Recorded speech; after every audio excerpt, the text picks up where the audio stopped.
Buenas tardes. Muchas gracias por estar aquí de nuevo con nosotros. Hoy empezamos el ciclo de este curso sobre temas europeos, que ya saben que este ciclo de conferencias que hacemos sobre Europa se titula Las razones de Europa. Y hoy vamos a hablar de un tema que yo creo que, que es muy interesante y que también es de rabiosa actualidad. Como han visto, el título de la conferencia es La Unión Europea ante la nueva desglobalización.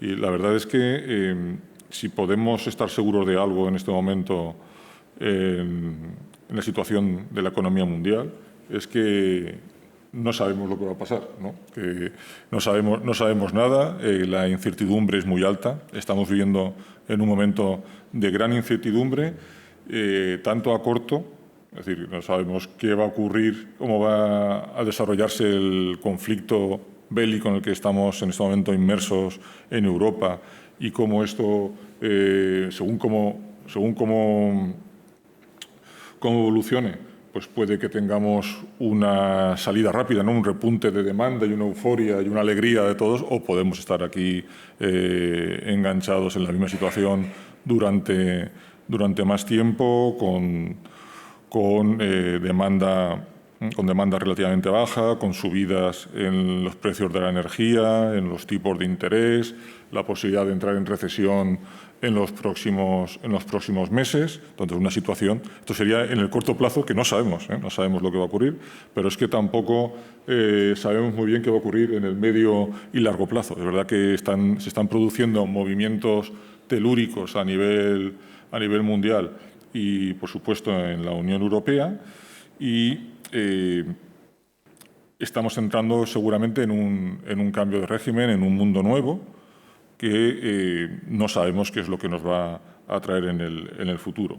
Lo que sí que podemos estar seguros es que el orden económico internacional que había surgido tras la Segunda Guerra Mundial, la división entre democracias liberales y las alianzas de naciones que existían en torno a ellas, en un orden liberal, con instituciones fuertes, con democracia, con el respeto a los derechos de propiedad, con límites al poder del gobierno y el propio respeto de la ley.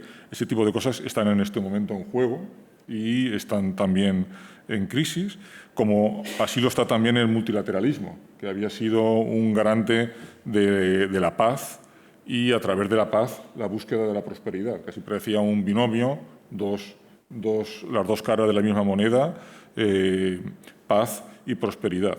Pero desde la caída de la Unión Soviética en el 91, las guerras del Golfo también en comienzos de los 90, en el 2003, pues se han producido un desorden tremendo a nivel mundial, Oriente Medio, hemos asistido a migraciones masivas y a la aparición de dos nuevas potencias, que son Rusia y China, que están fundadas en un nacionalismo creciente y también en regímenes de carácter autocrático, y al mismo tiempo el proceso de globalización que nos había traído pues un aumento del bienestar a nivel global y sobre todo pues la reducción de la pobreza en muchos países, como no se había conocido en la historia, pues está también en crisis, ¿no? Está también en crisis desde la gran recesión y, en concreto, en Europa ha estado generando un crecimiento más lento,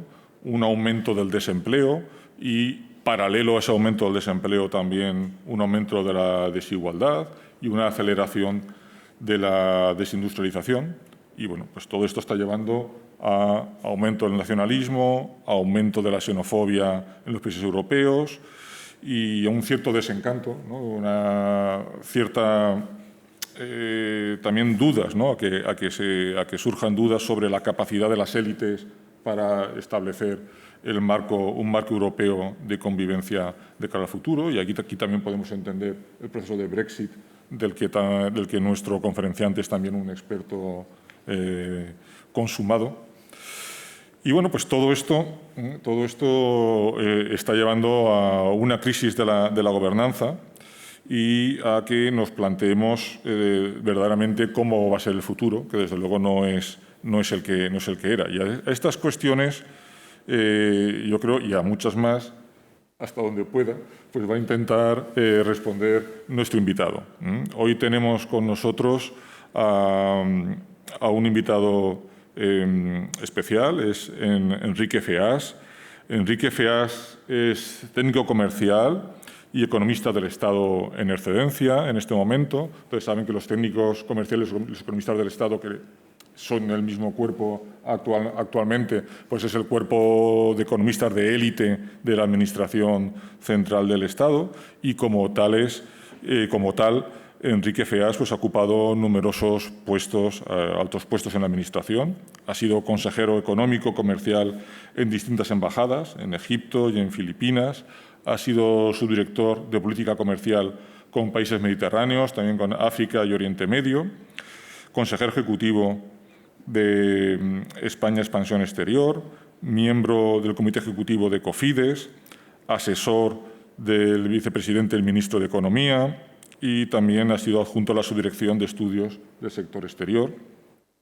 Y actualmente está en excedencia y se dedica básicamente a la investigación, como investigador principal en el Real Instituto Elcano, y también es docente. De hecho, es profesor asociado en el Instituto de Empresa, en la Universidad del Instituto de Empresa y en la Escuela de Asuntos Públicos y Globales, ¿no? La Global and Public Affairs. Es también actualmente consultor y asesor, es consejero independiente del ICO y es también miembro del Consejo Asesor del Asian Development Bank Institute y del Comité de Reflexión para la Internacionalización del Club de Exportadores e Inversores. Y además, por lo que seguramente también muchos de ustedes le conocerán, pues se dedica a la divulgación y es algo que le agradecemos también todos. Es fundador y coeditor del blog de política económica, blog newdeal.com, y es coautor del libro La Unión Europea hace la fuerza, Europa ante los desafíos del siglo XXI. Y sus áreas de especialización son economía internacional y Unión Europea. Y yo creo que lo que caracteriza a Enrique Feas, o que Enrique Feas se caracteriza por ser una persona con las ideas muy claras, tiene una cabeza, yo creo que muy bien amueblada, es capaz de simplificar y ordenar conceptos complicados de forma que todos podamos entenderla, y eso pues, es una cosa estupenda para una charla como hoy, ¿no? para tenerle hoy en una conferencia abierta. Y a eso se une pues, el que yo creo que tiene un conocimiento y una experiencia amplia y profunda tanto en los asuntos económicos internacionales y de la Unión Europea en particular. Y él ya, por tema de la pandemia, no pudo venir hace un tiempo y, de alguna forma, participó en la NAO a través de un vídeo, cuando estábamos haciendo vídeos, cuando hacíamos también conexiones online con diferentes conferenciantes, fuimos probando diferentes formatos.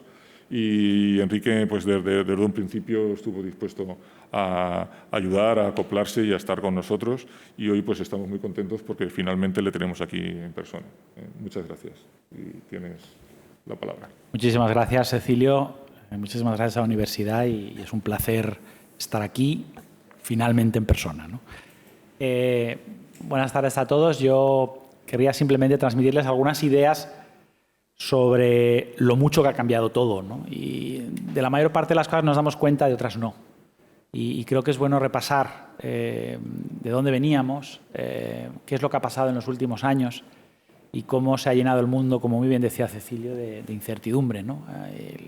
Los economistas tenemos que distinguir la incertidumbre del riesgo, porque al riesgo le podemos asignar una probabilidad. Hay un 20% de probabilidades que pase esto. A la incertidumbre no. Incertidumbre radical. No sabemos. No hay forma de saber qué va a hacer Putin. No hay forma de saber si China va a invadir Taiwán. Tiene una probabilidad no nula, pero no podemos decir gran cosa porque dependemos de factores que escapan completamente al... Podemos decir una probabilidad, lo que van a subir los tipos de interés, podemos decir... Eso forma parte del riesgo. La incertidumbre es mucho más compleja, ¿no? Y hace años teníamos un escenario bastante más simplificado. Yo lo que les voy a contar...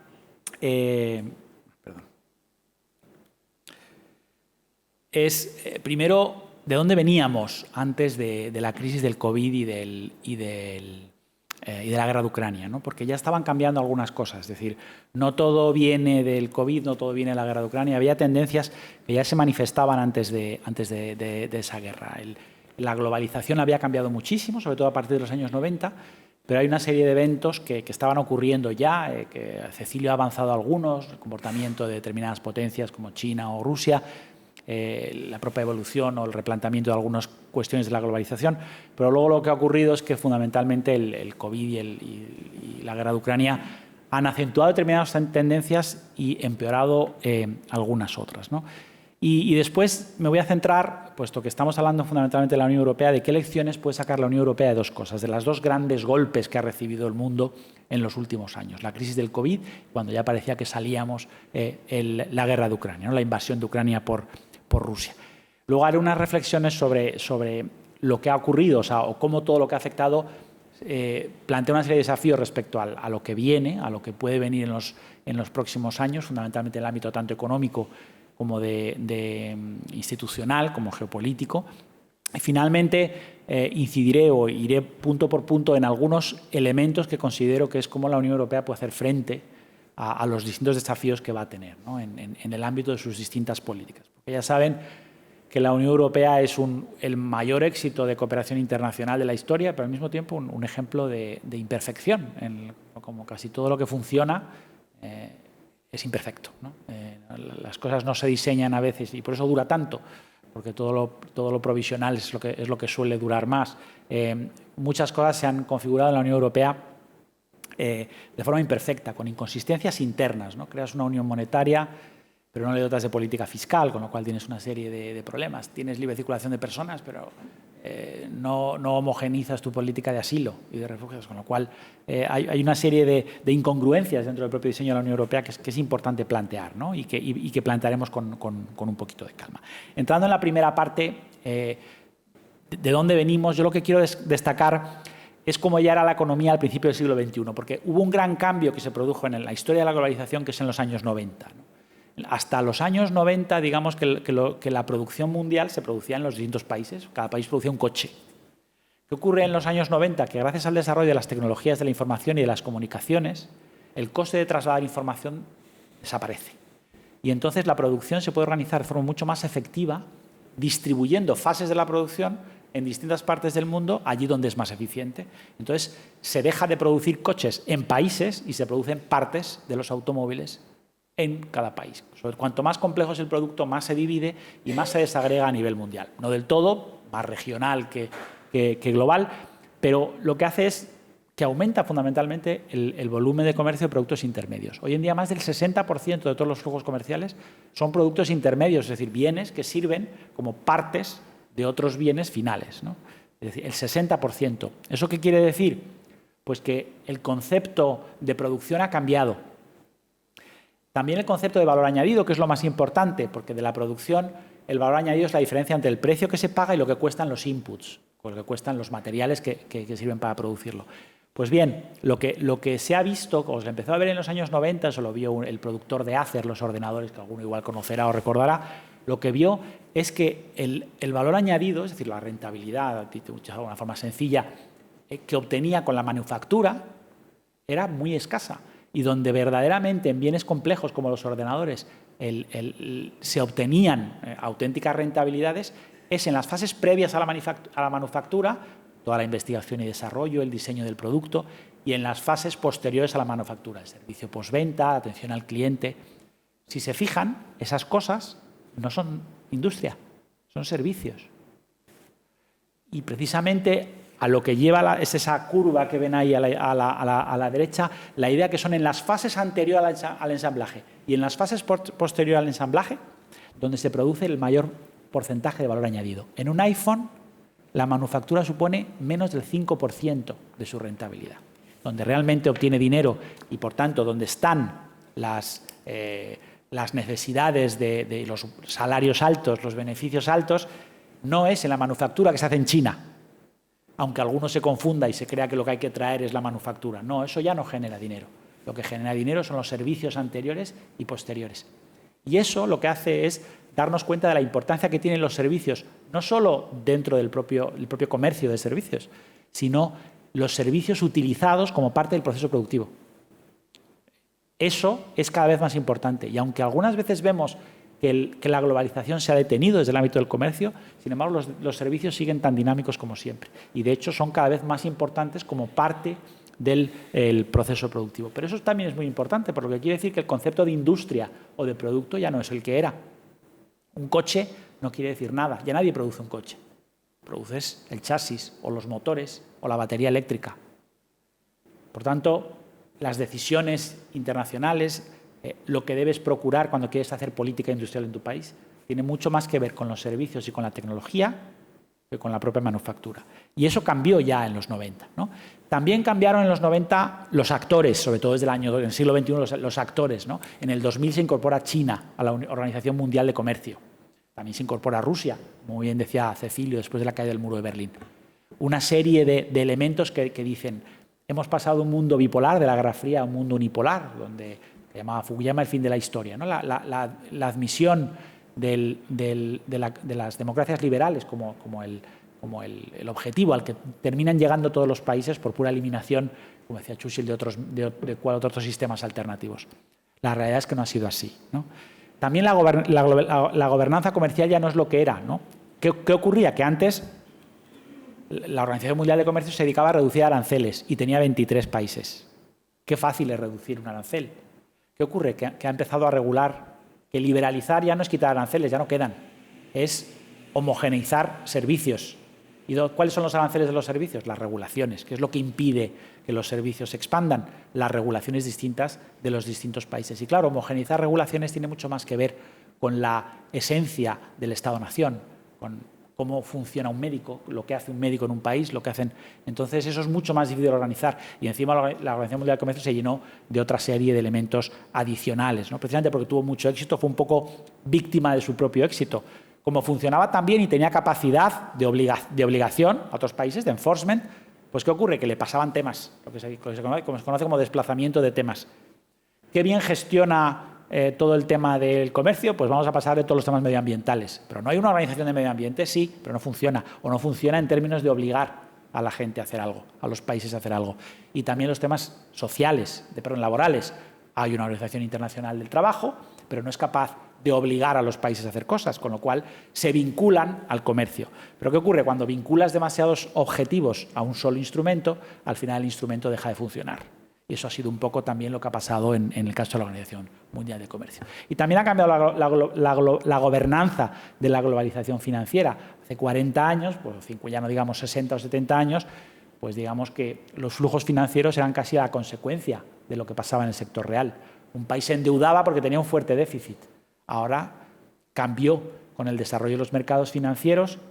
Eso es algo que no estaba previsto cuando se crean las instituciones de Bretton Woods. ¿Qué ocurre? Que ahora lo real a veces es consecuencia de lo financiero. Fíjense, por ejemplo, en la crisis en España teníamos una inversión extranjera brutal y lo que terminamos teniendo es un fuerte déficit por cuenta corriente. Es decir, es lo financiero lo que a veces causa lo real y no necesariamente al revés. Pero para eso, ¿qué ocurre?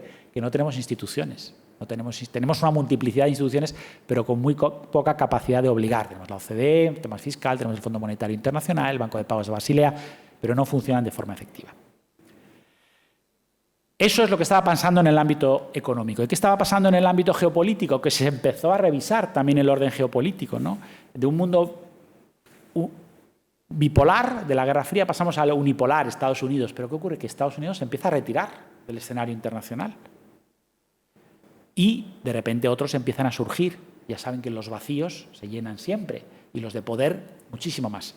Y China comienza a expandirse como una nueva potencia. China se retira de lo militar, pero se mete en líos comerciales Estados Unidos se retira del ámbito militar, pero se mete en líos comerciales con China. Luego veremos por qué. Pero China comienza a ser una potencia cada vez más asertiva, cada vez más haciendo valer lo que ella defiende, que son sus propios intereses. Y de una forma muy curiosa, no hacia una economía cada vez más liberal, sino todo lo contrario. La transición o la integración de China o Rusia en el orden internacional, en el mercado internacional, no les ha hecho economías liberales, sino todo lo contrario. Hoy hay menos libertades en Rusia o en China de las que había igual hace 20 años. Es decir, el modelo de democracia liberal dejó de ser el modelo para convertirse en un modelo alternativo al de los hombres fuertes de Rusia o China. Y hay países o hay economías emergentes que consideran que el modelo chino es mejor o más directo o más eficiente. Eso se vio al principio de las vacunas, ahora ya no tanto. Al principio del COVID y ahora ya no tanto, que lo que puedan ser las democracias liberales con sus pesados sistemas de contrapesos y de controles de poder. Surgen nuevas potencias. Algunas viejas potencias, como Rusia o el Reino Unido, intentan recuperar el pasado glorioso, en ambos casos con muy poco éxito. Ya no digamos en el caso, por ejemplo, del Reino Unido, ¿no? Pensar que cualquier tiempo pasado fue mejor sin darse cuenta de que el mundo también era distinto. Y luego surgen nuevos liderazgos en países en desarrollo. India se desarrolla, en el fondo India y China no son los únicos que se desarrollan. Quien dice que la globalización solo ha mejorado India y China es que no ve las estadísticas. Hasta Etiopía está 10 veces mejor de lo que estaba hace 30 años en términos de pobreza. Pero surgen nuevos liderazgos. Ya no estamos en un mundo bipolar, estamos en un mundo multipolar, ¿no? Ha cambiado mucho, con un populismo y un nacionalismo y un interés por la realpolitik creciente, con una polarización política que afecta a todos los países, hasta Alemania. Me contaba el otro día un amigo alemán que los debates ya no son lo que eran, que todo está polarizadísimo en Alemania. O sea, no es solo que haya países serios, imagínense el Reino Unido. Los países que consideramos serios ya no lo son tanto, ¿no? Y el nuevo papel del Estado, que se ha reforzado mucho con el COVID. Y una cooperación, como bien decía Cecilio, una cooperación internacional en declive, con una Organización Mundial de Comercio que se ha cargado el propio Estados Unidos, empezando por el propio Estados Unidos, que ya tenía sus propios problemas, pero que fue Trump el que la terminó de arruinar y Biden no ha querido arreglarla, entre otras cosas porque los países poderosos no quieren utilizar instituciones que sirvan por consenso. Los que son poderosos quieren que se note que son poderosos. China igual. No quieren pues, que un país pequeño bloquee un acuerdo, ¿no? Y se plantea un poco un cambio en la globalización, ¿no? En un marco de desconfianza, pues ya no solo tienes que plantearte dónde produce, sino qué riesgo tiene sacar la producción. Y entonces se habla del offshoring, de poner una industria en otro sitio, al friendshoring, ¿no? Al reshoring, al traerte la producción otra vez de vuelta, o al friendshoring, al traértela por lo menos a tus amigos, ¿no? A aliados de los que te puedas fiar. El problema es que ¿qué es un aliado del que te puedas fiar? Eso no está tan claro. Y pasamos a lo que creo que son las lecciones que pueden salir de los dos golpes que se ha llevado el mundo en los últimos años, que es la crisis del COVID y la guerra de Ucrania, ¿no? Dos eventos impensables, no. Que tenían probabilidad cero, no, pero nadie pensaba que fueran muy... No son cisnes negros, como dicen algunos. Cisne negro es algo totalmente imprevisible, ¿no? Se hablaba ya en su momento de la existencia de la posibilidad de un virus, se hablaba pero simplemente no. El coste de actuar en consecuencia antes de que se produjera demasiado elevado, ¿no? ¿Qué es lo que ha aprendido la Unión Europea de las dos cosas, ¿no? Del COVID y de la guerra de Ucrania? De la crisis del COVID, lo primero que diría es que ya no hay crisis simétricas. No siempre se decía, el virus afecta a todos por igual, pero afecta sobre estructuras económicas distintas. ¿Y qué ha ocurrido? Que los países muy basados en servicios y sobre todo vinculados al contacto social, turismo, por ejemplo, han sufrido muchísimo más que los países industriales, en términos económicos, ¿no? Y eso no ha sido tanto cuando se ha intentado luego explicar y ver los factores determinantes, al final tiene que ver mucho con algunas cuestiones pues, bastante más sencillas, ¿no? Pues por el hecho de, al final, economías basadas en el contacto social o basadas en unas. Es más fácil resistir al COVID en una industria que resistirla en el sector turístico, ¿no? Aunque luego ha sido el que más se ha recuperado. Ha habido algunos aspectos indudablemente positivos. Cecilio ha mencionado algunos. La Unión Europea, por lo menos podemos decir que aprende de sus errores, ¿no? Lo hizo fatal en la crisis financiera, lo ha hecho algo mejor. ¿Qué ha hecho mejor? Suspender el plan de estabilidad y crecimiento, el pacto de estabilidad y crecimiento, es decir, suspender las reglas de déficit y deuda. Cuando te ataca un marciano, pues no puedes pensar en el déficit público. Tienes una invasión extraterrestre, sería el equivalente a un virus, pues bueno, pues haces lo que tienes que hacer, no te preocupas, gastas lo que tienes que gastar, como en cualquier circunstancia extraordinaria, ¿no? Segundo, el whatever it takes de Mario Draghi lo dijeron en la primera semana, no 2 años después. Entonces, algunos errores iniciales de Lagarde, lo que dijeron es que vamos a comprar la deuda que haga falta, no vamos a dejar que las primas de riesgo se disparen, porque lo que pasa no es culpa de nadie, no es culpa de la... Bueno, y aunque fuera culpa, pero bueno, en cualquier caso es algo que hay que solucionar y punto, ¿no? Y ya tenía experiencia de errores el Banco Central, entonces saca el programa de compra masiva de deuda, ¿no? Y también una cosa fantástica que es la emisión de deuda conjunta, el Next Generation EU, que es realmente un avance importante en el ámbito de la integración, ¿no? Que se repaga con fondos comunes, que eso es lo importante, no que sea solo emitida por en forma común, sino se repaga con fondos comunes. Eso es lo que evita lo que hubiera sido absurdo, que es que los países salieran de la crisis cada uno en función de su capacidad. ¿Qué ocurriría? Que los países endeudados, que podían ser los más perjudicados, España era uno de ellos, jamás hubiera gastado lo necesario. Y no solo jamás hubiera, si no todo el mundo gasta lo necesario, al final el gasto necesario no se produce, es inferior. Y lo que ocurre es que pasaría como en la anterior crisis, que Estados Unidos saldría mucho antes de la crisis y con menos divergencias reales. Hemos evitado pues, la destrucción del tejido productivo y hemos evitado muchas cosas. Hemos cometido algunos errores, pero ha funcionado. Y luego otros apoyos, como el SURE, el sistema es el apoyo financiero para el seguro de desempleo, o los fondos del BEI o del MEDE, que no se han utilizado, entre otras cosas, porque el MEDE se asocia a la pasada crisis y al estigma de los rescates, ¿no? Pero hay aspectos negativos, no todo es maravilloso. Hemos visto que el mercado común no es inmutable. Se recuerdan que al principio Francia y Alemania paralizaron las exportaciones de bienes sanitarios. No se supone que el mercado común era que no teníamos que producir todos de todo, porque siempre podríamos comprar. Pues cerrar las fronteras para la exportación de bienes fue un susto que por suerte duró solo unos pocos días, pero un recordatorio de que nada es inmutable, ni siquiera el mercado común, ¿no? Al final lo que hizo por sustituirse por la prohibición de exportación al resto, bueno, no la prohibición, nunca se dejó de exportar, pero el control de determinados bienes de exportación al resto del mundo. Pero hubo un momento en el que temimos hasta por el propio mercado único. Segundo, se puso en manifiesto la existencia de elementos incompatibles. Tenemos libre circulación de personas, pero no tenemos política de asilo común, ni tenemos política de inmigración común. ¿Qué ocurre? Que al final cada país tenía su política sanitaria, pero luego la gente se movía libremente por los países. Entonces hubo que ponerse de acuerdo para desarrollar, por decirlo así, una nueva competencia que no existía, es la coordinación sanitaria, ¿no? Lo cual te demuestra que hay cosas que son incompatibles, inconsistentes y que tienes que solucionarlas, porque si no, cuando se produce un problema grave, te encuentras con que no tienes competencias para ello. Y luego, pues, bueno, la existencia de sectores donde la dependencia es muy peligrosa, ¿no? O sea, al final, por ejemplo, las vacunas de Pfizer, había una parte, que es lo que envolvía la proteína en grasa, que se producía en Estados Unidos solo. Al final se trajo también una parte a Europa, pero no podíamos depender de algo tan fundamental como las vacunas, de un elemento de componentes que se produce en Estados Unidos. Recuerden que entonces teníamos a Trump, no teníamos a Biden, con lo cual podía haber dicho que nos fastidiáramos. También aprendimos a la fuerza, lo comentaba antes con Cecilio, que las cadenas de valor que creíamos que, bueno, que si conseguimos salvar el tejido productivo se recupera rápidamente. No, las cadenas de valor estaban tan ajustadas al minuto que cuando se rompieron, por decirlo así, tardaron un montón en recuperarse y teníamos como hubo un sesgo también increíble hacia la compra de bienes, porque la gente no podía ir al cine, entonces como no podía ir al gimnasio, se compraba una máquina de correr o se compraba una bicicleta. Entonces, ¿qué ocurre? Que hubo una presión sobre la demanda de bienes, un sesgo hacia los bienes muy elevado en el gasto de entonces no había estructura productiva para hacerlo, aparte del cierre de las fábricas en China, el COVID-0, toda serie de elementos que sucedieron, ¿no? Y luego hemos visto alguna serie de eficiencias, ¿no? En los mecanismos de evaluación del Next Generation EU. Estamos gastando, pero realmente estamos gastando en lo que debemos. Sabemos que no se está llevando nadie el dinero, pero no basta con eso.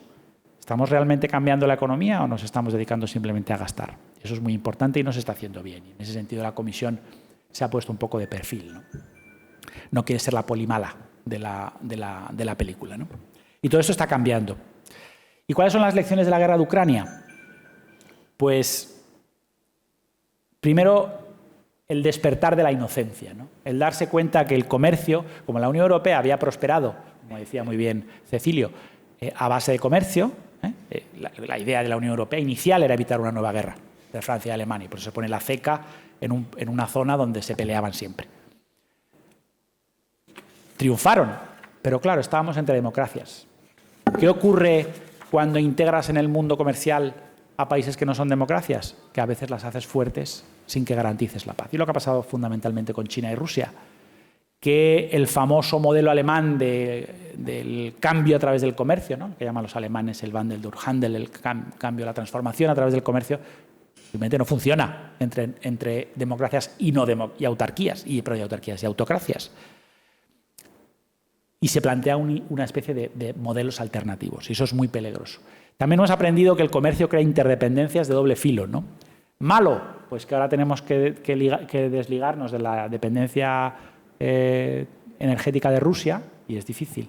Bueno, que Rusia también se ha hecho dependiente de nosotros. Y antes, el otro día veía la película Top Gun con mi hija, antes de ver la segunda, y veía cómo estaban muy asustados porque apareciera un MiG-52, un avión de los que producía Rusia.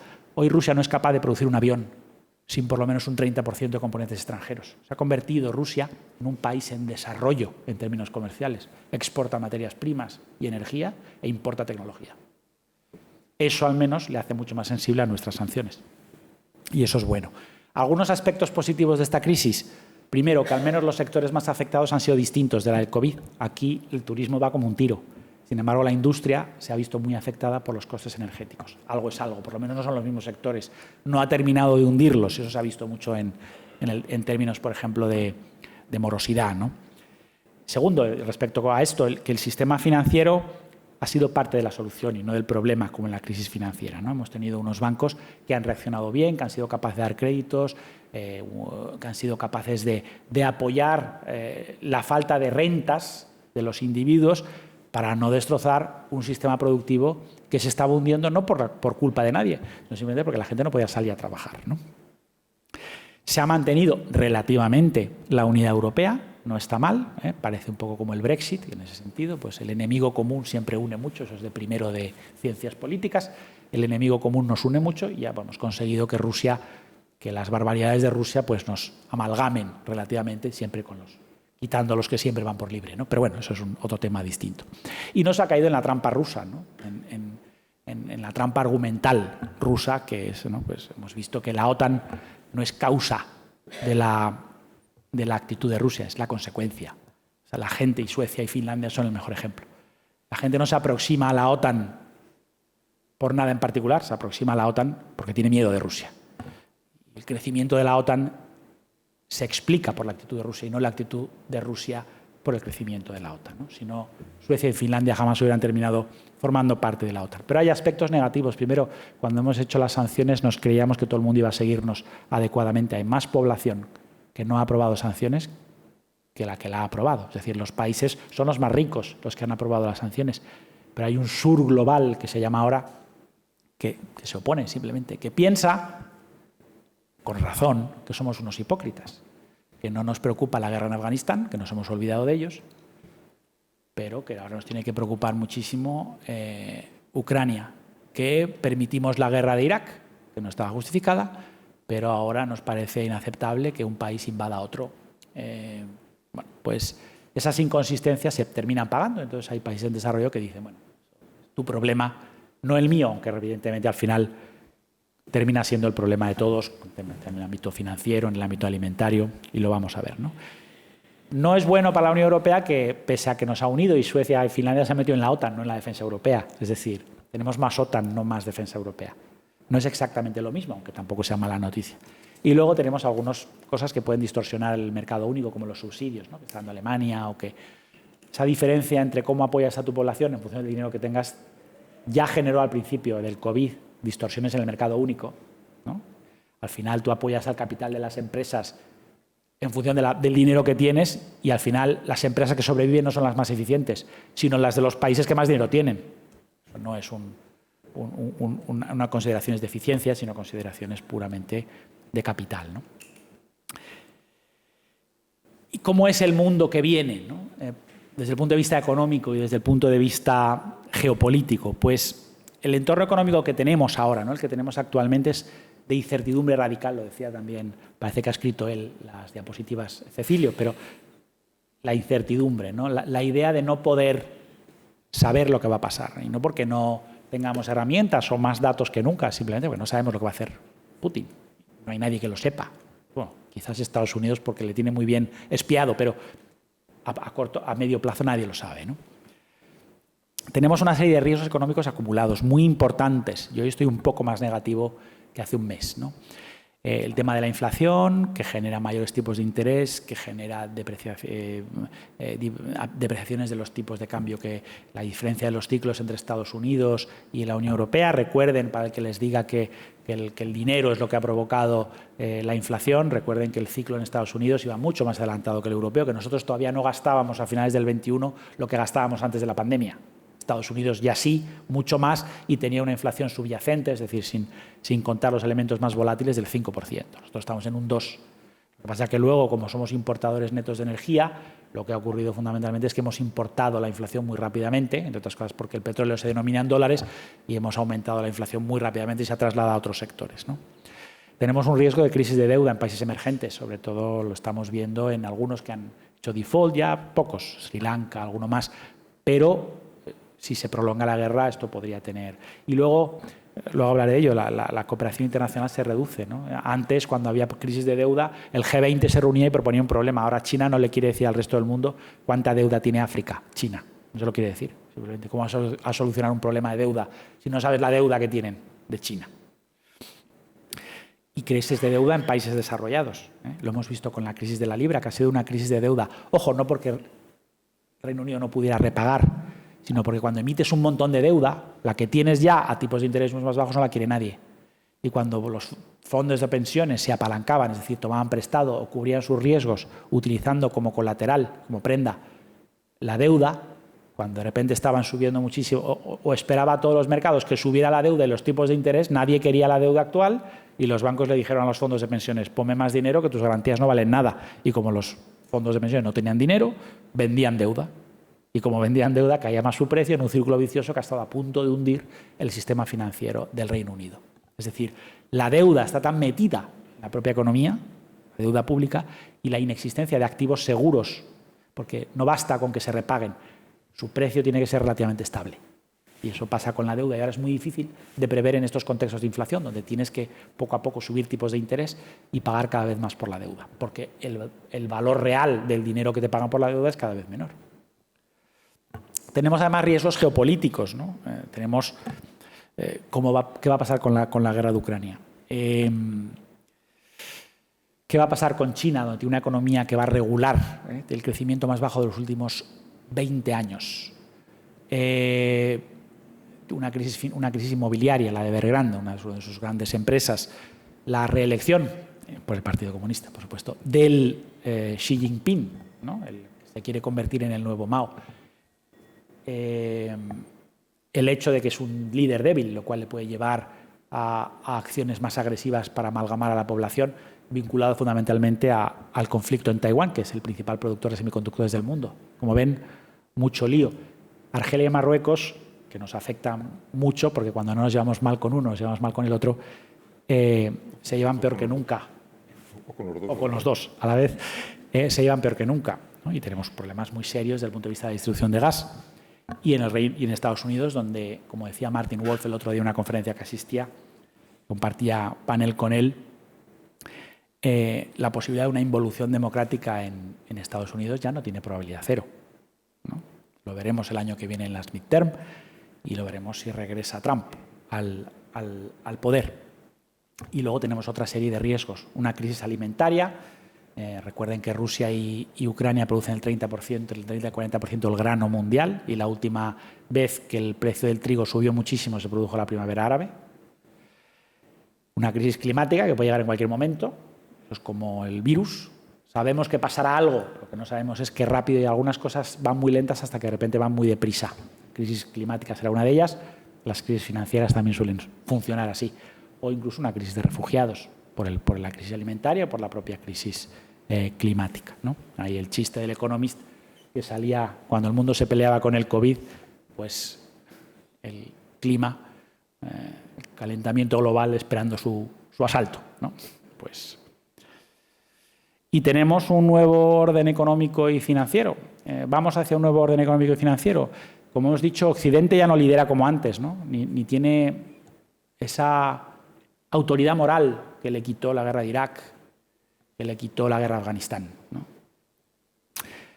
China, además, toma buena nota de lo que está sucediendo con Rusia. China considera que la guerra entre Rusia y Europa es un preludio de su futura guerra con Estados Unidos, ¿no? Una especie de guerra de proxies.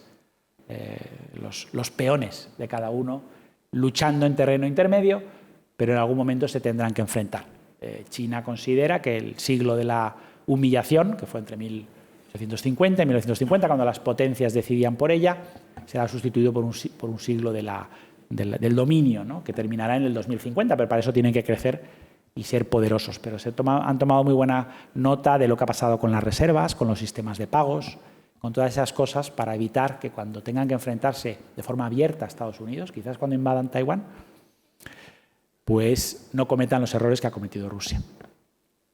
También se plantea la posible revisión del dólar en la denominación Rusia intentó que el rublo, pero la verdad es que el dólar, como el tenorio, pues los muertos que vos matáis gozan de buena salud, pues siempre quieren matar al dólar desde hace décadas y la verdad es que sigue siendo una de las monedas. Ahora mismo se ha convertido una vez más en la moneda de refugio,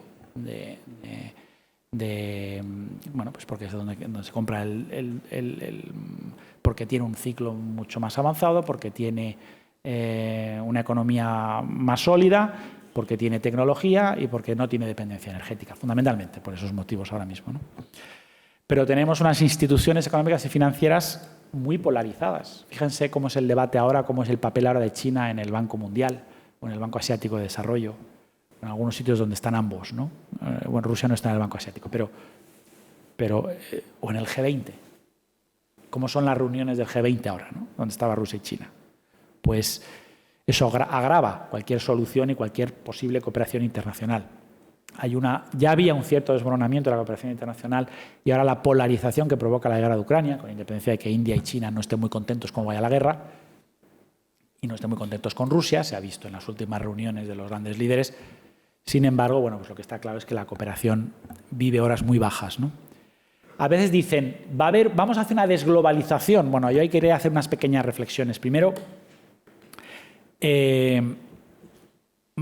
la apertura comercial es cierto que se ha detenido, ¿no? Digamos, exportaciones e importaciones en porcentaje del PIB han caído después de la guerra financiera o se han mantenido bajos. Pero primero, no va igual por países, ¿no? En la Unión Europea está estabilizado en torno al 30%, no se mueve mucho. En China comenzó antes, en Japón después, en Estados Unidos también después. Parte es evolución lógica, ¿no? Cuando los países crecen, al principio tienen mucho porcentaje de exportaciones e importaciones en porcentaje de su PIB y luego menos. China es un buen ejemplo porque al final deja de ensamblar y comienza a producir bienes de valor añadido.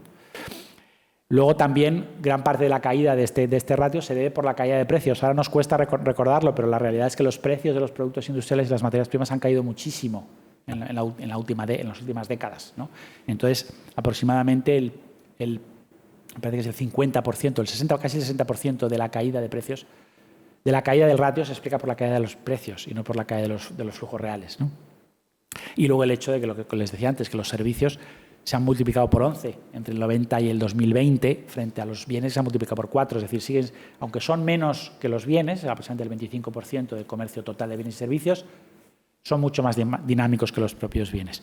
¿Qué sí que es lógico esperar? Una intensificación de la regionalización, algo que ya pasaba, es decir, se va a producir más en Asia y más en Europa y menos se va a comerciar menos entre Asia y Europa, porque digamos que hay que ponderar por el riesgo. Ahora, se va a considerar el riesgo mucho más en las decisiones de internacionalización, ¿no? Del just in time de las cadenas de valor al just in case, que dicen, ¿no? Hay que tener cuidado porque bueno, tú te pones a producir en otro país y de repente ese país ya no quiere saber nada de ti y pues, arruinas tú. Tienes que tener en cuenta que ya el mundo no es como tú creías que era, sino como realmente es. Mayor control en las inversiones, lo hemos visto en la Unión Europea, y el mayor papel del Estado, ¿no? Que tomó un papel muy activo en la crisis del COVID y algunas veces cuando el Estado toma el poder no lo suelta tan fácilmente, ¿no? China y Rusia hay que tener en cuenta que son aliados. A mí me gusta mucho este chiste del Economist como en lo que hablan el dragón chino y el oso ruso de cómo han engañado a todo el mundo, ¿no? Y al final lo que llegas a la conclusión en la última viñeta es que si engañas a todo el mundo, ¿qué te impide engañarme también a mí, ¿no? Son aliados pero que no tienen muy buena relación. Lo que sí que son es una seria amenaza para la economía mundial. Como ven, Ucrania huye de uno, Taiwán huye del otro, ¿no? Son Sin embargo, China lo que sí que está claro es que necesita riesgos controlados. Aún no está preparada para un enfrentamiento abierto con Estados Unidos. Y concluyo, ¿cómo puede afrontar la Unión Europea los desafíos que tiene, ¿no? ¿Cómo reducir la dependencia energética? Pues uno de ellos es complicado, ¿no? Tiene que ver con la sostenibilidad de proveedores, con la sostenibilidad de los clientes para Rusia y para otros países. La sustituibilidad técnica, porque no se crean que el petróleo de un sitio vale para otro, ¿no? Las calidades influyen en las industrias. Y toda la necesidad de cohesión política europea. Bueno, no me extenderé mucho en esta parte. Una parte importante es la necesidad de tener una política industrial efectiva. Lo que está claro es que no podemos hablar de independencia, no sé, cuando en realidad no tenemos una política industrial. La tiene Estados Unidos, la tiene China, pero nosotros seguimos con 27 políticas industriales, ¿no? La supremacía del siglo XXI va a estar condicionada por la tecnología. Quien domine la tecnología domina la industria.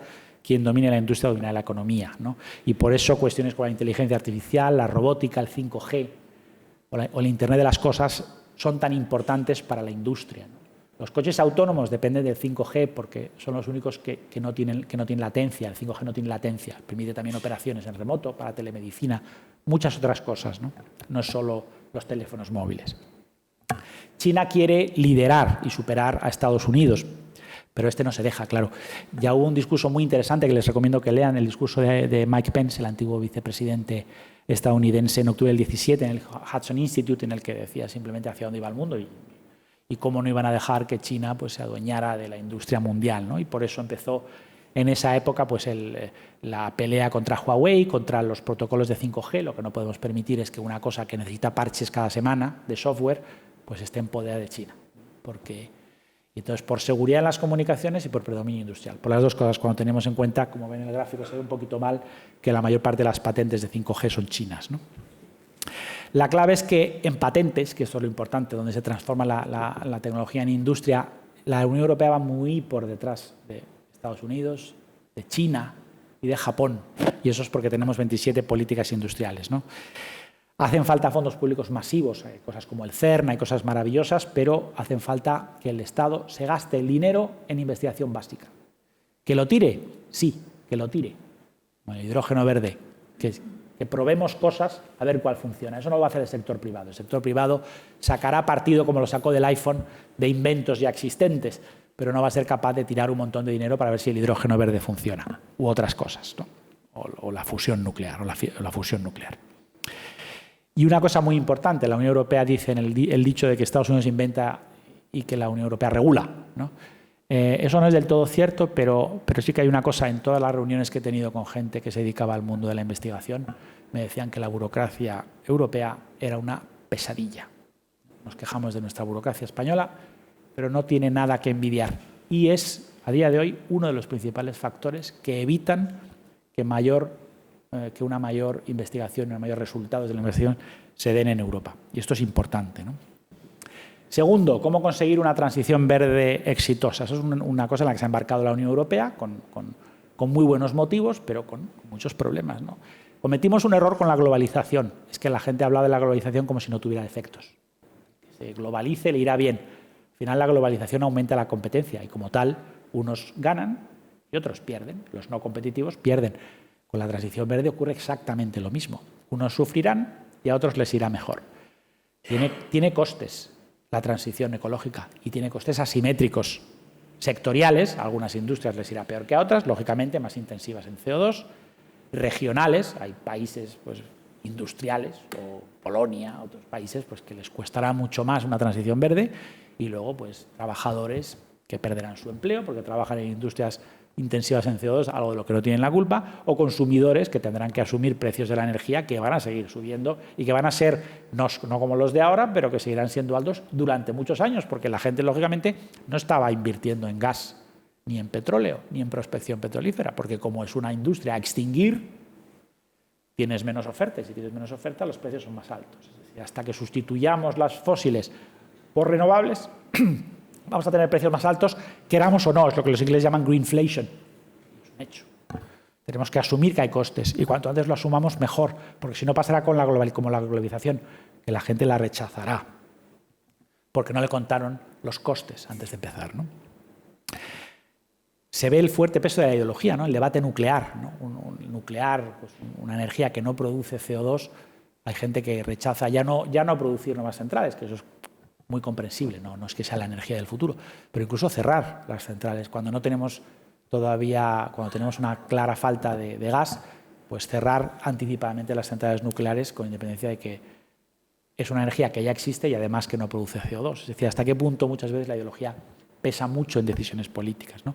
Y luego el problema de que una industria europea verde, cuando no somos los que más carbono producimos, nos lleva también a evitar la deslocalización industrial. ¿Cómo conseguir que la gente, simplemente las industrias, se muevan a países que sean mucho más permisivos con la llamada fuga de carbono, ¿no? Vale, como tú no me dejas producir, como tú me obligas a producir verde, yo me voy a producir a Marruecos, ¿no? Y luego importo de Marruecos.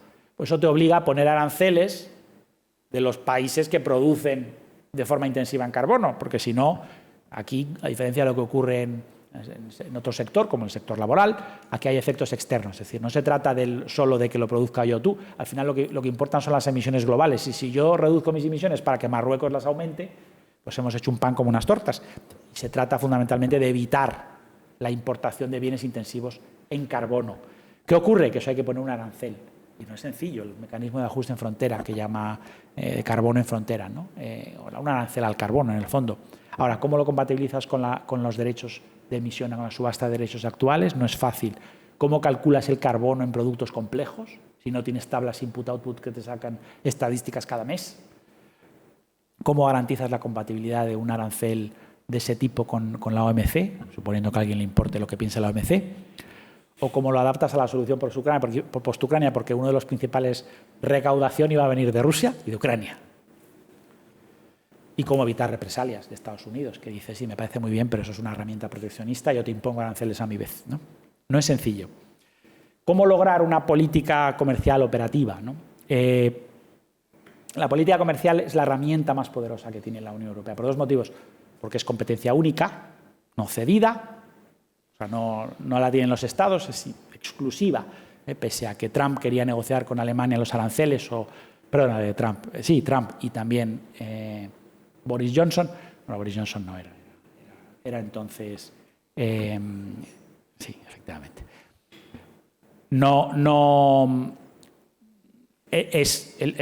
Europa es la gran potencia comercial e inversora y, lógicamente, su política comercial tiene mucho peso. Es decir, tiene un arma de mucho peso.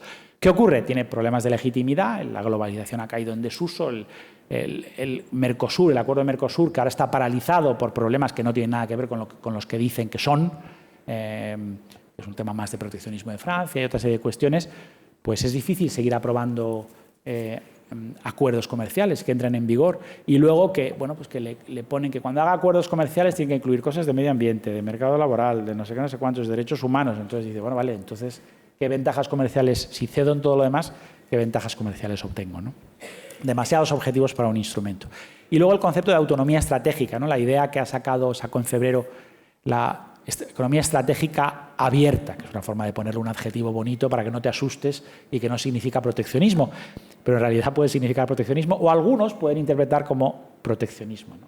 Ya sabemos que lo que algunos llaman política europea al final es política nacional para algunos países, ¿no? Francia le encantan los campeones europeos, pero cuando tienen que fusionarse Renault y Nissan y la sede va a estar en Ámsterdam, entonces no le parece bien la fusión, ya no le parece una idea europea, le parece una idea inconveniente, o cuando Canadá quiere comprar Carrefour. Sin embargo, cuando le impiden hacer la fusión entre Alstom y Siemens, le parece que estamos haciéndolo mal y que no estamos defendiendo a los campeones europeos. Al final, los intereses nacionales se mezclan con los europeos y no es fácil definirlos, ¿no? Y cargarse la política de competencia a veces puede ser muy peligroso, ¿no? También la traducción operativa pues es en la producción de vacunas, en eso la verdad es que lo están haciendo bastante bien. En otra cosa como producir semiconductores con la famosa CHIPS Act, yo ahí tengo mis dudas de que tú puedas convertir a Europa en una gran productora de semiconductores. Primero porque tienes que producir semiconductores de todo tipo, ¿no? Rusia, por ejemplo, es un ejemplo de país que importaba muchísimos semiconductores y ahora que no se los proporciona Estados Unidos, ni Europa, ni Canadá, China le produce como mucho el 30% de lo que necesita, porque los semiconductores son de muchos tipos distintos y no es fácil producir los básicos de forma rentable o de forma razonable, ¿no? Y luego pues habrá que aplicar pues medidas de retorsión, de antisubvención, hay instrumentos que van saliendo, de control de la inversión directa. Es decir, hay un equilibrio muy difícil entre cómo ser independiente energéticamente, industrialmente, y no caer en una guerra comercial con el resto del mundo. Y eso es algo que la Unión Europea no comprendía muy bien. Siempre se mantiene la idea de que tenemos que seguir comerciando. Y dio ejemplo, por ejemplo, durante la crisis de las vacunas. Nunca dejó de exportar, a diferencia de lo que hizo Estados Unidos o el Reino Unido. Pero en algunos casos va a haber que afectar. Y luego, para terminar, una de las cosas más importantes, ¿no? Cómo reformar el euro, ¿no? Tenemos, pues eso, que tenemos una unión monetaria, pero sin la mayor parte de los instrumentos que son imprescindibles para que una unión monetaria funcione, ¿no? Como la parte de política fiscal. Tenemos que reducir las crisis asimétricas, es decir, profundizar en el mercado real. Tenemos que tener instrumentos para cuando se produzcan crisis, ¿no? Como la del COVID. Tenemos que tener fondos de inversión como Next Generation EU, pero de forma permanente, generados con deuda común, no con deuda nacional, y estabilizadores automáticos, quizás un seguro de desempleo a nivel europeo. Tenemos que evitar que los países, con sus políticas nefastas, hundan los sistemas financieros. Hemos visto casi el ejemplo de la crisis de la libra, ¿no? Tenemos que tener un pacto de estabilidad y crecimiento y reglas fiscales razonables. El 3 y el 60% tiene que ser un objetivo a medio plazo, pero estaban pensando para un escenario muy... Si ahora tuviéramos que reducir un 20avo, que es lo que dice el pacto de estabilidad y crecimiento, tendríamos que reducir 35.000 millones al año la deuda. En fin. Tenemos que mejorar la supervisión de desequilibrios. El semestre europeo tiene que ser serio. Los programas de estabilidad tienen que tener un compromiso serio, tienen que tener consecuencias para los países que los ponen. Y el sistema de sanciones tiene que aplicarse y ser creíble. Eso es muy complicado. También tenemos que evitar que el sistema financiero hunda a los países, ¿no? Para lo cual necesitamos un mercado único, que los bancos no solo operen en los países de donde son, sino operen en otros países, que la supervisión común sea mejor y que haya una garantía de depósitos que favorezca, por ejemplo, pues que tú te desplaces a otro país, ahora no ocurre, o que haya mecanismos de rescate suficientemente dotados, ¿no? Porque si no, cuando quiebra un banco grande, el país no tiene fondos simplemente para rescatarlos. Y evitar que los países hundan el propio euro, que cuando cae un país no se lleve por delante, porque California puede caer, pero no se lleva el dólar por delante. Cae Francia o Italia y sí se lleva el euro por delante. Entonces necesitamos un activo seguro de la eurozona y de precio estable, ¿no? Unos eurobonos realmente, mecanismos flexibles de compra de deuda e instrumentos de rescate de países. Conclusión. En este mundo multipolar de incertidumbre permanente, la Unión Europea pues no puede seguir de comparsa, que era un papel en el que estaba muy cómoda, ¿no? Los otros se pelean entre ellos, yo me dedico a comerciar. Ya no es así. En relaciones internacionales solemos decir que el que no forma parte de las negociaciones, el que no está sentado a la mesa forma parte del menú, se suele decir. Y es la realidad. Si al final tú no estás negociando, alguien está decidiendo lo que va a ser tu futuro. Y la Unión Europea pues tiene que sacar, digamos, el colmillo, tiene que utilizar la fuerza que tiene, y tiene mucha en el ámbito económico, lo hemos visto con las sanciones, para aplicarla y para hablar con una voz, pero necesita hablar con una voz única, y eso no se ha producido en conflictos pues en Palestina, en Kosovo, en Siria, en el tema energético. Necesita hablar con una sola voz. Eso no es sencillo, pero es que tampoco tiene mucho más remedio, porque lo que viene ahora no le puede permitir no tener unidad. Tenemos una política comercial poderosa, pero no puede ser el único instrumento. Necesitamos que el euro sea realmente una moneda de reserva segura, que no esté sujeta a lo que pasa en Italia o a quién gobierna en Italia. Necesitamos un euro que resista malos políticos, por decirlo así, ¿no? Y que no esté sujeto a lo que diga el Tribunal de Justicia sobre la legalidad de la compra de deuda, que es lo que tenemos cada 3 años. Tenemos el viejo conflicto al final entre profundidad y extensión, ¿no? Tony Blair decía que uno de los mayores éxitos de la política inglesa, de la diplomacia inglesa, se refería a fastidiar a la Unión Europea, es la ampliación hacia el este. Lo que decía es que con una unión extensa jamás sería profunda, ¿no? Luego, por cierto, se enfadaron con los inmigrantes polacos, pero esa es otra cuestión. La realidad es que una Unión Europea muy extensa también dificulta determinados avances. Igual es necesario, ya que predicamos con el ejemplo en el Green Deal, igual tendríamos que predicar con el ejemplo en la unión fiscal. Y algunos países avanzar en una unión fiscal, el que quiera que se apunte y el que no, que se arriesgue a quedarse fuera, ¿no? Igual tenemos que pensar en la Europa a varias velocidades, porque es la única forma de avanzar, predicando con el ejemplo. solo tenemos el éxito de Ucrania o del Brexit, en el que hemos sido unidos, pero digamos que vienen retos que van a requerir muchísima integración y, sobre todo, lo que decía antes, coherencia entre esos elementos. No podemos tener una unión monetaria sin las herramientas necesarias para que funcione. No podemos tener libre circulación de personas sin una política de asilo e inmigración común. No podemos tener libre circulación de capitales sin una base común del impuesto de sociedades. Todo eso serán retos a los que se tendrá que enfrentar la Unión Europea en los próximos años. Muchas gracias por su atención.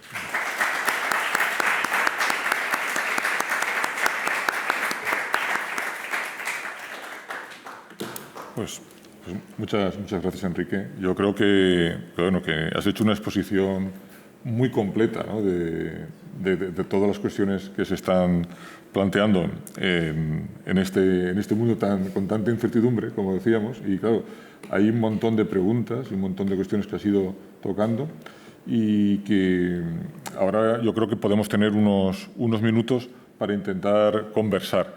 Yo creo que es para aprovecharnos de que tenemos aquí entre nosotros a Enrique, y si nos han quedado algunas dudas o tenemos alguna cuestión más concreta que queramos decirle, pues ahora tenemos la oportunidad. Yo quizá voy a abrir un poquito el turno, ¿no? Voy a romper el hielo, y ya que para mí, Enrique, en España es uno de los mayores expertos, he leído siguiendo muchísimo el tema del Brexit, y ya que hoy no lo ha tocado casi, ha hecho alguna mención puntual, pero a mí me gustaría que nos dieses, aunque sea de forma telegráfica, cuál es tu opinión de lo que va a ocurrir ahora también con el nuevo gobierno, ¿no? Porque no se estaban aplicando algunos de los acuerdos y el nuevo gobierno pues está también está jugando con eso, ¿no? Está jugando, yo creo que nos ha acabado de definir. ¿Y tú qué crees que es lo que va a pasar y qué probabilidad hay de que se apliquen o de que no? Yo para mí, yo voy siguiendo, sí que le he seguido estos últimos años a Enrique en todas las cosas que iba sacando, los artículos, incluso pues también por Twitter, ¿no?, que de forma más telegráfica, el tema del Brexit, y bueno, pues me encanta. Para mí, yo le diría que para mí es Mr. Brexit en España, igual que Baldwin llama a Yoto, le llama Mr. Gravity, que estoy viendo todas las aplicaciones, ¿no?, de la ecuación de gravedad. Pues para mí Enrique es como una guía, ¿no?, un faro en el tema del Brexit, y me va tamizando y me va dando información. Entonces, bueno, pues quisiera hacer esta pregunta. Gracias. Yo creo que eso es una cosa que cambia muy rápidamente, ¿no? Igual que cuando después de ganar la guerra Churchill perdió las elecciones, su mujer le dijo, no te preocupes, esto en el fondo es una bendición disfrazada. Y dice, bueno, pues la verdad es que va muy bien disfrazada, ¿no? Pero bueno, aparte de ese chiste, la realidad es que sí que creo que la crisis de la libra puede ser una bendición disfrazada para la Unión Europea, porque lo que teníamos es el no querer reconocer o lo que ha sido el Brexit durante muchísimos años ha sido la negación de la realidad, ¿no? Y pensar que tú puedes decir, bueno, yo quiero separarme de la Unión Europea. Bueno, bien, asume los costes que eso lleva.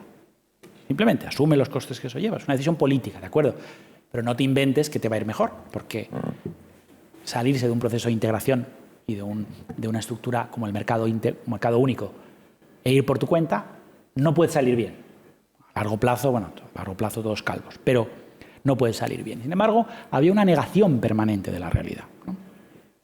Lo que ha ocurrido hace poco ha sido la crisis de la libra. No tiene que ver con el Brexit, aunque está indirectamente relacionada con el Brexit, porque uno de los principales motivos por los que nadie se cree que la deuda puede pagarse bien es porque el Reino Unido no crece. Es el país que menos crece de toda la OCDE en el 23, las perspectivas del 23.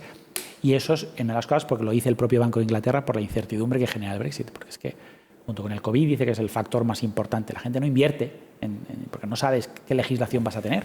No sabes si pones un banco y de repente van a cambiar el sistema de solvencia, que es la directiva Solvency, la quieren anular. No sabes lo que va a ocurrir. Entonces, bueno, pues tú quieres poner una fábrica, la pones en otro país, en Europa, porque simplemente dices, tengo menos incertidumbre. La incertidumbre es clave, ¿no? Más todos los problemas que ha producido desde el punto de vista de la oferta. Recuerdan la crisis de los camioneros. No es la principal, pero es una de ellas. No ayuda. Como no puedes importar mano de obra, como no tienes... El mercado único te da la posibilidad de importar mano de obra de cualquier parte. Es decir, un momento de tener eficiencia a la hora de contratar gente. Lo que necesites para cada momento, ahora no. Entonces, lo que ocurre es que se han dado cuenta por primera vez de que las políticas absurdas tienen costes. Les puede incluso costar su propio puesto, ¿no? Es decir, entonces hace un mes me preguntaban y yo creía que Liz Truss, que había llegado al gobierno muy debilitada, estaría dispuesta a cargarse el protocolo de Irlanda, simplemente porque eso es algo que une mucho, ¿no? Igual que invadir Taiwán. A los chinos, pues a los conservadores británicos y una parte de la población, pelearse con la Unión Europea le da mucho rédito electoral. Entonces, que iba... Ahora, teniendo en cuenta que una pelea directa con la Unión Europea lo que podría provocar en términos de suspensión del acuerdo sería una grave crisis económica o acentuaría mucho más la crisis económica, igual ahora está menos dispuesto a aventuras porque se dan cuenta de que al final tomar decisiones que perjudican muchísimo a la economía puede costarles el puesto y al final es lo único que les preocupa, mantenerse en el puesto. Entonces creo que hoy en día hay más posibilidades de adoptar una visión pragmática de la que teníamos hace un mes. Hace un mes me preguntaban, y en algunas cosas era más optimista, en otras más pesimista. Era más pesimista en el ámbito de Inglaterra. Ahora creo que no están para tonterías y que es posible que adopten una visión un poquito más pragmática. Pues bien, podemos empezar ahora ya el turno de preguntas en sala. ¿Hay alguien? ¿Nadie se anima? Bien, has hecho una hora.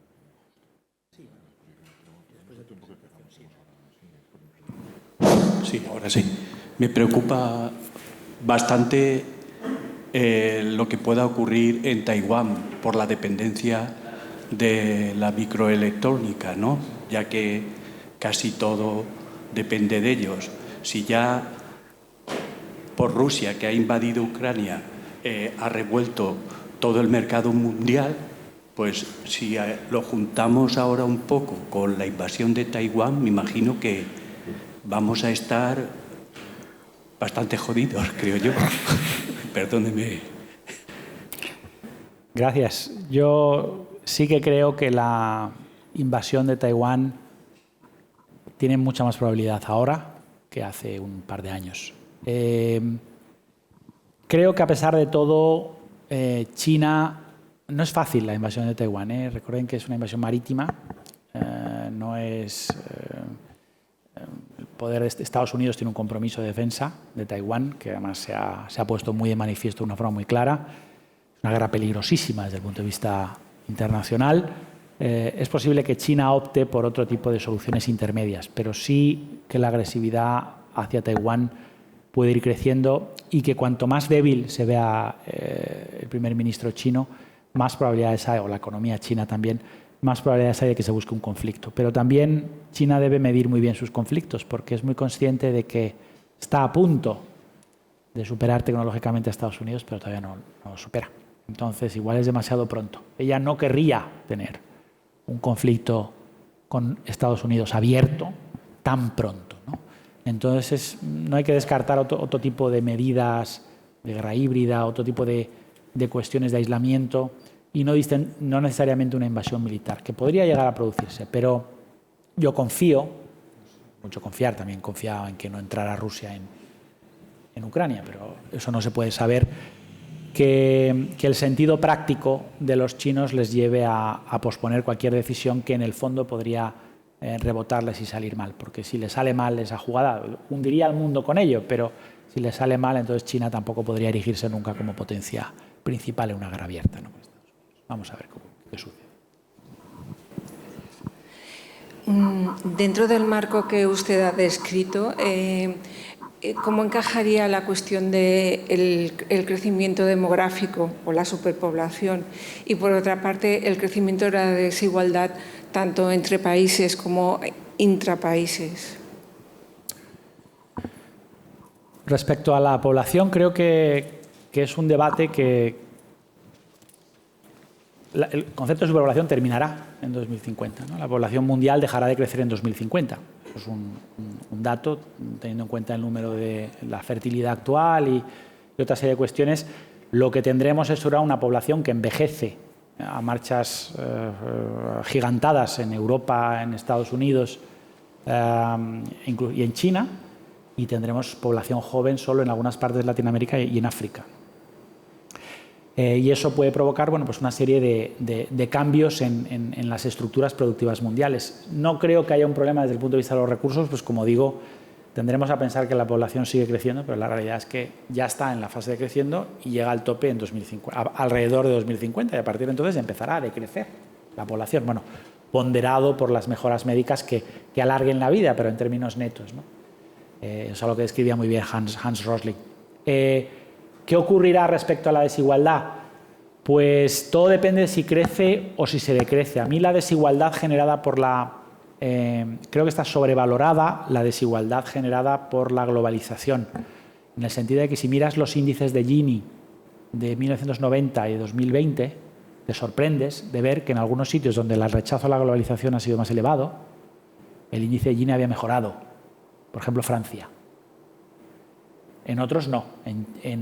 ¿Dónde ha empeorado la desigualdad? O sea, ha reducido la desigualdad, la globalización a nivel internacional, clarísimamente, ¿no? Y no solo por el efecto China, el efecto India. Eso se puede ver muy bien en Our World in Data o lo que quieran ver. ¿Ha aumentado la desigualdad entre los países? No se puede decir que es un hecho estilizado, no se puede decir que eso es innegable, depende. ¿Ha aumentado en Italia? ¿Ha aumentado en España? ¿Ha aumentado en Estados Unidos bastante? Y ha aumentado en India y en China, que son pero ¿cuáles son las características de esos países? Fundamentalmente, mercados de trabajo muy peculiares, caso de España, que han sufrido muchísimo la crisis financiera,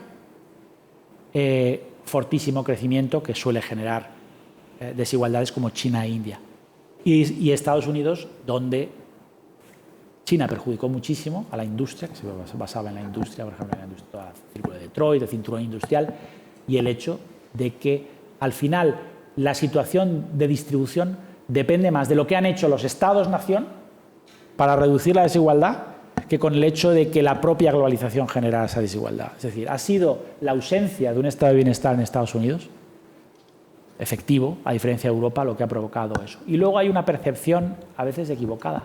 Simplemente el pesimismo sobre el futuro que puede haber en Francia es mayor que la desigualdad real que reflejan las estadísticas. Es decir, al final la gente se mueve no solo por cómo es la realidad, sino cómo la percibe ella. Podemos encontrarnos con que al final es mucho más importante el marco institucional y el funcionamiento de las propias economías dentro de los países que la idea de que estén comerciando con el exterior. Si dejan de comerciar con el exterior, lo que sí que está claro es que si hay una reducción de la desigualdad es a base de reducir el nivel de renta de todos. No sé si responde un poquito, pero vamos, es un tema complicado. Es verdad que la desigualdad ha aumentado en términos medios, pero de forma muy desigual también por países y sitios donde realmente ha mejorado. Esto puede generar tensiones, pero yo, por ejemplo, pienso que el increíble aumento de la desigualdad en China o en India no es fuente de generación de tensiones sociales. Al revés, es decir, el mínimo ha aumentado muchísimo. El rico es muchísimo todavía más rico, pero la mejora del primero es suficiente como para que no genere las tensiones sociales. Al final, el concepto de desigualdad no es solo cómo percibes, tiene que ver con cómo percibes cómo le va al vecino, pero también en términos absolutos cómo te va a ti mismo, ¿no? Y en el caso, por ejemplo, de China e India no va a generar desigualdades sociales. Sí, en el caso de Europa, y esto lo podemos ver, por ejemplo, con la transición energética, las desigualdades que se pueden producir como consecuencia de todo el cambio industrial tan grande que se está produciendo en un momento tan difícil, eso puede tener un grave, y más le vale a los Estados-nación y a la propia Unión Europea tener en cuenta los costes en términos de asimetría de igualdad que puede provocar este tipo de transición. Yo quería hablar de la transición energética que comentaba. Los combustibles fósiles, entiendo que la Unión Europea es consciente de que están llegando a su pico y están bajando, van a bajar en los próximos años, ¿no? Entonces, esa transición, ¿se cuenta con las energías renovables para poder asumir toda la energía que necesitamos y que vamos a necesitar? ¿O se apuesta por, como usted comentaba, que salga bien el hidrógeno, que salga bien la fusión, que salga bien alguna de estas, digamos? ¿Hay un plan B si esto no sale bien? Una buena pregunta y pienso que hay un cierto optimismo excesivo. Es decir, también es verdad que la realidad es que la tecnología termina siempre solucionando muchísimos problemas que no pensábamos, ¿no? O incluso nuevas tecnologías que no considerábamos antes, ¿no? Pero también es verdad que pretender que lo que generan actualmente el gas y petróleo se genere por energías renovables no es una decisión de recursos infinitos, ¿no? Fíjese que el litio, ya se dice que el precio del litio se puede multiplicar hasta por 50. Las baterías eléctricas, el cobalto, el 70% se produce en el Congo, un país, como se sabe, de grandísima seguridad jurídica. Estamos intentando planear la construcción de energías renovables, lo que va a tensionar enormemente los recursos necesarios para producirlas y sobre todo la velocidad a la que necesitamos producirlas. Y estamos reduciendo al mismo tiempo la inversión de las energías antiguas en un ritmo que tal vez no sea el adecuado. Entonces yo creo que en ese sentido la planificación realizada por la Unión Europea puede estar cometiendo algunos errores. Nos puede salvar al final, qué sé yo, la fusión nuclear o nos puede salvar el hidrógeno verde.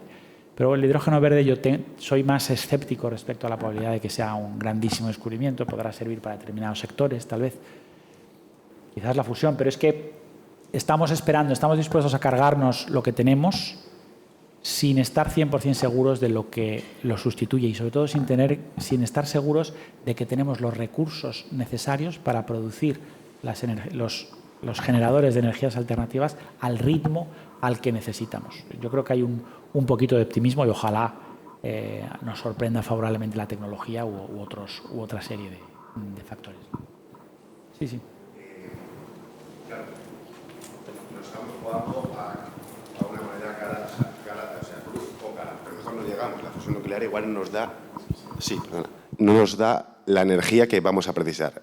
Termino con esto. Sí. El concepto de crecimiento en algún momento se plantea o hay algo que, es decir, en un planeta finito, con recursos finitos, ¿cómo podemos, ante una población cada vez mayor, con más necesidad de energía, salvarnos? Es decir, ante eso, y digamos, si es la fusión nuclear, estupendo, pero ¿y si no es la fusión nuclear? ¿Hay algún pensamiento o alguien que hable de crecimiento? O sea, otro tipo de estrategias que no sean crecer.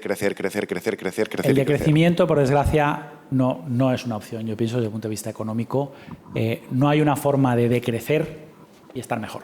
No se ha descubierto todavía Sí, pero si no generas... O sea, podrías repartir más de lo que se genera, pero si destruyes lo que se está produciendo, al final quienes más van a sufrir son los que menos tenían. Es decir,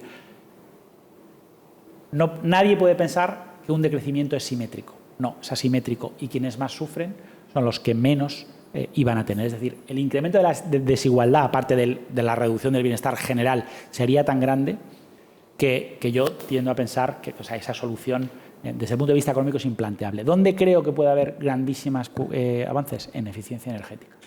Creo que no podemos sorprendernos, o podemos llegar a sorprendernos, de la grandísima cantidad de producción que podemos lograr con la misma energía.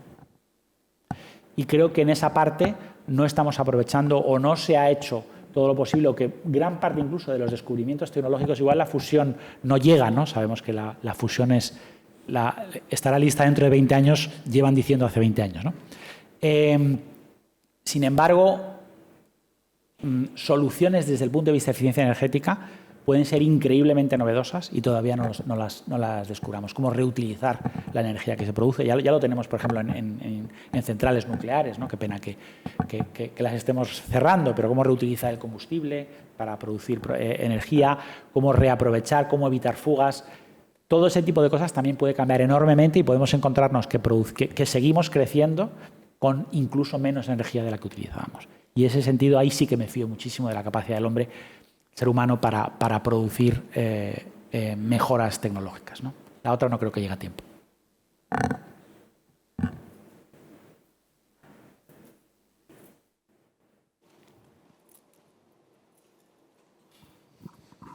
¿Cuál crees que va a ser el costo que va a tener España por haberse metido en la guerra de Ucrania? Por haberse metido. Bueno, que yo creo que todo el mundo... Bueno, sí. Sí, no, nos hemos metido todos. Vamos, todos. Sí. Y hablo de nuestro país. Sí, no. Lo que quería decir simplemente es que no se podía salir. O sea, no había forma de salirse. Pero, ¿cuál es el coste? Sí, bueno, está claro. Bueno, lo que quiero decir es, ¿cuál es el problema? Que España, en términos relativos, o sea, tiene una ventaja y bastantes inconvenientes, ¿no? Su ventaja es su menor dependencia energética. Eso está claro que su apuesta por el norte de África en términos de aprovisionamiento energético le da un colchón que no tienen otros países. Pero, ¿cuál es el problema de España? El problema es que tiene, primero, una intensidad energética, es decir, un consumo de energía por unidad de PIB mayor que la media europea. Es decir, le afecta muchísimo más la subida de los precios de la energía. Y al final, el gas, las revisiones del precio del gas te afectan a ti también, aunque vengan de Argelia. Y también todas las crisis a la economía española. Segundo factor, todas las crisis, ya va a haber una crisis de demanda importante, le afectan más a la economía española, es decir, es una economía más vulnerable a la evolución de la demanda europea. Por ejemplo, una fuerte crisis en Europa le afecta más que a otros países, un del turismo, un de otra serie de industrias de las que dependemos. Y tercero, su elevado endeudamiento. España tiene una deuda elevadísima y los tipos de interés van a seguir subiendo, ¿no? Y aunque tenemos un vencimiento medio mucho mejor que la de la crisis financiera, pagamos incluso con más deuda, menos interés de los que pagábamos, las cosas se van a complicar desde el punto de vista de las finanzas y va a haber tensiones en los mercados financieros. Y para eso necesitaríamos ya estar pensando en políticas de consolidación fiscal a medio plazo, no necesariamente a corto plazo, pero a medio plazo. Y por desgracia el debate político no da para pensar en los problemas que tenemos que tener para prevenir problemas futuros, y cuando llegue una crisis financiera creo que a España le va a afectar más que a otros países porque simplemente estamos mucho más endeudados y tenemos una economía un poco más frágil.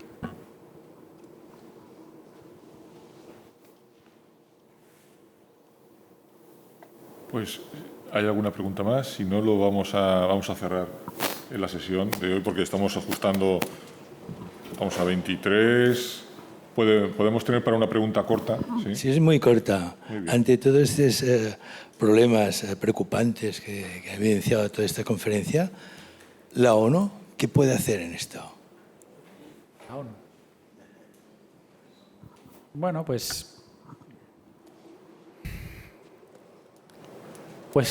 el problema es lo que hablábamos, ¿no? Que la capacidad de obligar de las instituciones internacionales es escasa, ¿no?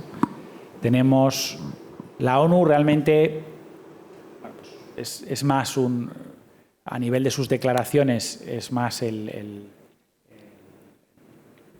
la imagen que da o la idea de país apestado, la idea no sé, en las resoluciones, donde únicamente es efectivo es en el Consejo de Seguridad, pero claro, en ese Consejo de Seguridad tienes a China y a Rusia, tienes a las potencias nucleares, con lo cual bloquean cualquier cuestión que puedan realizar. Yo, quizás, si las cosas se deterioran, es el momento de plantearse hasta qué punto tendría sentido que las Naciones Unidas se replantearan como Unión de Naciones Democráticas. Es decir, ¿puede formar parte de la resolución de los problemas los propios países que generan esos problemas como China y Rusia? No es que nosotros no tengamos nuestras culpas, pero... Y eso es difícil, ¿no? Y lo que sí que hemos aprendido, yo creo, de esta crisis y respecto a la cooperación internacional y respecto a la evolución de la gobernanza, es que es muy difícil lidiar con dictaduras. Es muy difícil pensar que los países que se hagan ricos cuando son dictaduras van a ser buenos países. Al revés, van a ser dictaduras poderosas, simplemente. Y quizás hay que plantearse la idea de, en vez de unas Naciones Unidas, pues naciones democráticas unidas, que en el fondo siguen siendo muchísimo mayores en términos de población, en términos de PIB, que las naciones no democráticas. Pues bien, con esto, muchas gracias. Vamos a dar por terminada la sesión de hoy. Gracias por estar hoy aquí de nuevo, Enrique, y gracias también a ustedes por venir. Les seguiremos manteniendo informados para la próxima conferencia dentro del ciclo Las razones de Europa. Gracias. Buenas tardes.